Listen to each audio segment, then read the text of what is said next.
জিন্দাবাদ জিন্দাবাদ শিবিরের অপর নাম আদর্শের সংগ্রাম নারায়ে তাকবীর।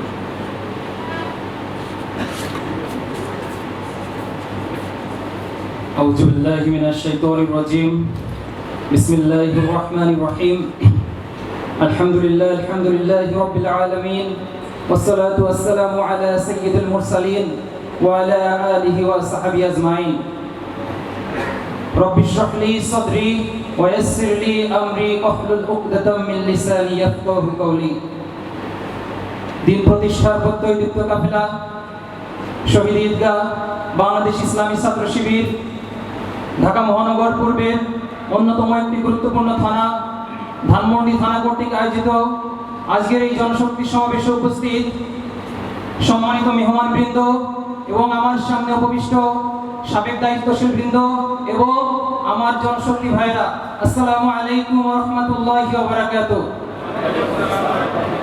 মহান রবের দরবারে লাখো কোটি শুকরিয়া আদায় করছি যে রব্বুল আলামিন দীর্ঘ 17 বছরের জুলুম নির্যাতনের অবসান ঘটিয়ে আমাদেরকে একটি স্বাধীন রাষ্ট্র উপহার দিয়েছেন, আলহামদুলিল্লাহ।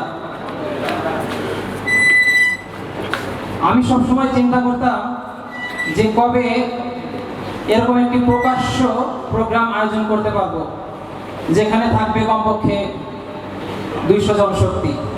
আলহামদুলিল্লাহ, আল্লাহ তাআলা সুযোগ করে দিয়েছেন, এজন্য আবারও শুকরিয়া আদায় করছি, আলহামদুলিল্লাহ। সম্মানিত উপস্থিতি, আমরা স্বাধীনতা অর্জন করেছি, কিন্তু এর বিনিময়ে অনেক ত্যাগ তিতিক্ষা আমাদেরকে করতে হয়েছে, ঠিক কিনা? অনেক ত্যাগের বিনিময়ে আমরা এই বিজয় লাভ করেছি। আমার কাছে স্বাধীনতা মানে হলো যে আমি প্রকাশ্যে এখন দাঁড়িয়ে কথা বলতে পারছি, যেটা গত 17 বছর সুযোগ ছিল না। আমার কাছে স্বাধীনতা হলো যে আমি ক্যাম্পাসে উন্মুক্তভাবে চলাফেরা করতে পারছি। আমার কাছে স্বাধীনতা হলো যে আমি এখন পুলিশ দেখলে ভয় পাচ্ছি না।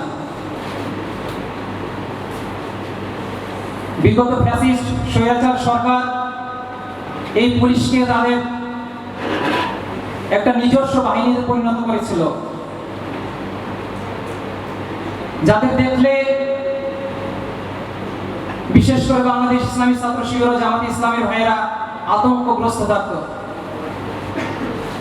প্রতিটা মোড়ে মোড়ে পুলিশের পায়তারা আমরা লক্ষ্য করেছি, কিন্তু আলহামদুলিল্লাহ সময়ের পরিবর্তন হয়, এখন কিন্তু সেই আতঙ্ক আর নাই।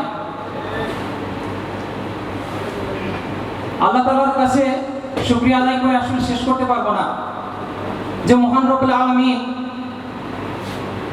আমাদেরকে যে 34শে জুলাই অর্থাৎ 5ই আগস্ট যে বিজয়টা আমাদেরকে দান করেছেন, আমরা ভাবছি আসলে সহজ বিজয়, আসলে এটা সহজ বিজয় নয়। এর জন্য গত 17 বছর আমরা লড়াই করেছি। আস্তে আস্তে করে মানুষের মনে ক্ষোভের যে উদ্বেগ সৃষ্টি হয়েছিল, সেটা এই গত জুলাইয়ের বিপ্লবে আমরা দেখতে পেরেছি।